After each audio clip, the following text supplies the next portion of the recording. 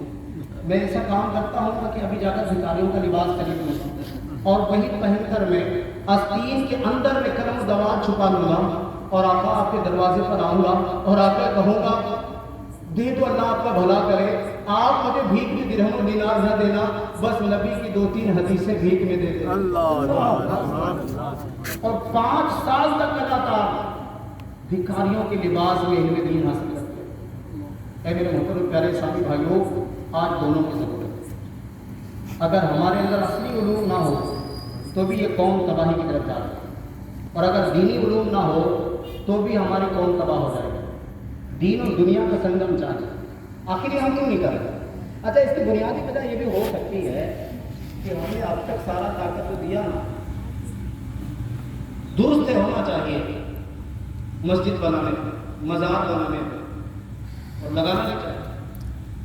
مدرسہ بنانے پر ہم نے بڑی توجہ دے دی، لیکن کیا ایک بھی اسکول بنائے؟ کیا کوئی کالج بنائی؟ کیا کوئی یونیورسٹی بنائی؟ آخر ایسا کیوں؟ اگر 2% عیسائیت انڈیا میں ہے اور وہ تقریباً ہندوستان کے ہر شہر میں اپنا ادارہ قائم کر چکے ہیں، کہیں فاطمہ کے نام پر، کہیں مشن کے نام پر، تو کہیں فلاں نام پر، عیسائیوں کے ہر بڑے شہروں میں ادارے ہیں۔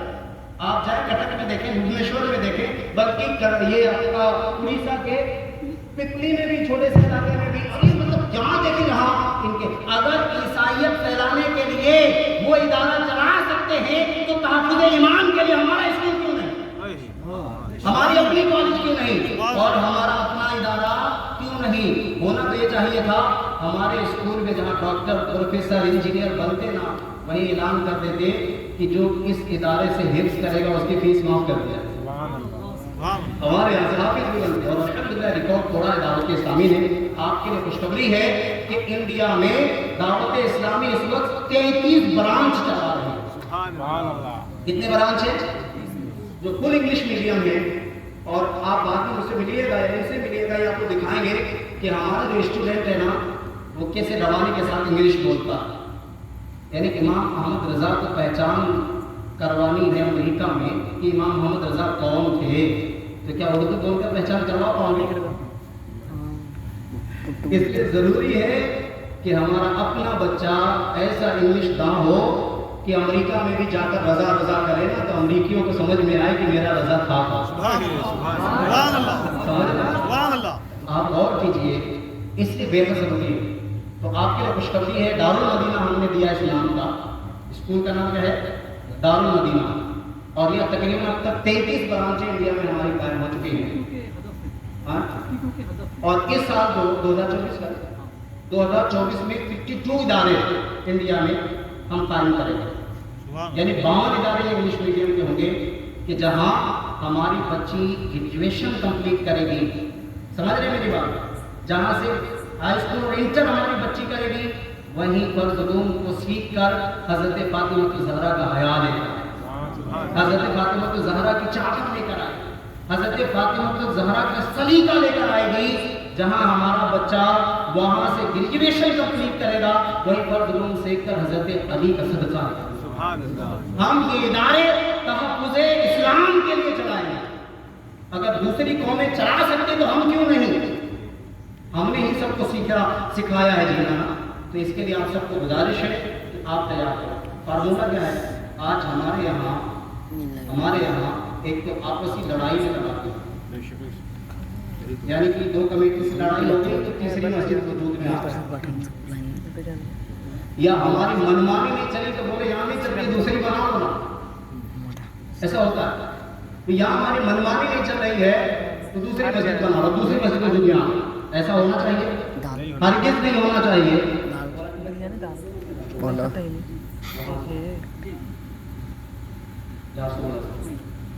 ایسے محترم پیارے سامنے میں آؤ آگے بڑھیں، مل جل کر ہم چلیں، دعوت اسلامی انڈیا کا ساتھ دیں اور اپنے اداروں کی طرف ہم بڑھیں۔